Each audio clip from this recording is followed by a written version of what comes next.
Hi guys, my name is Gia, and today we're going to be doing a density science experiment where we measure the mass and volume of a variety of different objects, and we could do this by placing them into a beaker of liquid and also seeing if they will sink or float. This is really important when measuring density.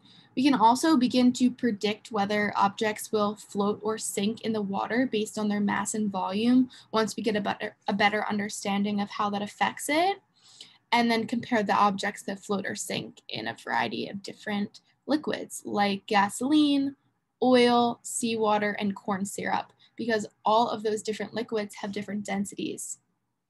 So let's get started. So we have the scale over here. We have the scale over here, the graduated cylinder right here, and your beaker of water, but you can change the liquids, oil, gasoline, whatever. We'll start with water. So if you want to measure the ping pong ball, it's 3 grams and 36 centimeters cubed. So density is mass divided by volume. So you would do 3 grams. I'll draw it up here.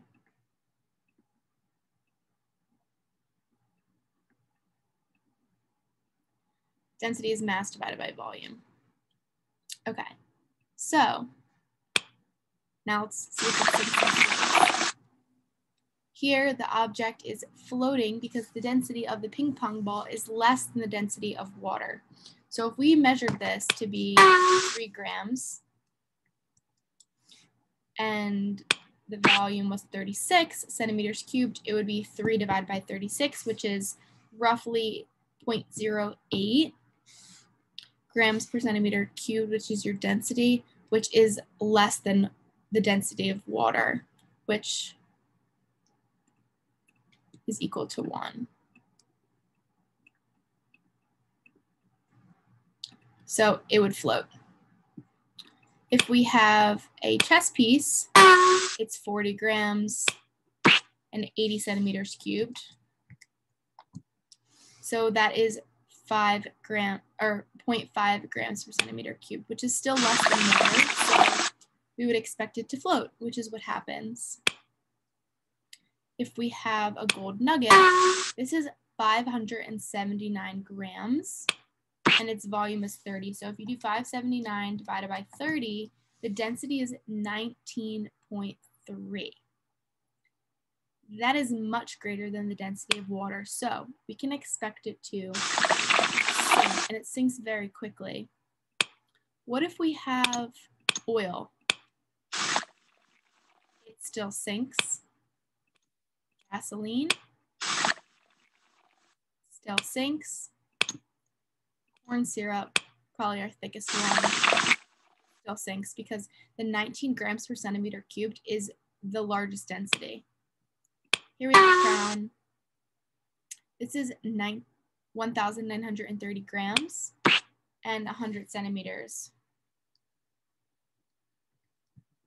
which gives the same exact density calculation as the golden nugget actually. So whatever happens to the nugget is also going to happen to the crown. When the density of the object is greater than the density of the liquid, it will sink. If the density of the object is less than the density of water or any liquid, it will float. So let's try an egg. 65 grams and 64 centimeters cubed. So 65 divided by 64 is just greater than 1. It is 1.015, just greater than 1. So what do you think will happen in the water? It sinks, but it sinks very slowly because the density of the egg and the density of water are very, very close.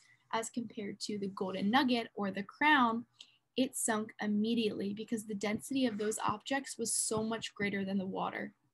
So it's slowly moving down and it will eventually get to the bottom.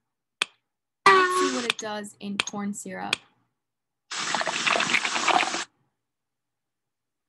The egg is floating in corn syrup, which means the corn syrup has a greater density than the egg, so it's greater than 1. Let's do one more. Maybe we'll try a penny, 3 grams, and 0.4. So 3 divided by 0.4 is 7.5. So again, that's greater than 1. So if we put it in the water, it's going to sink. If we put it in the corn syrup,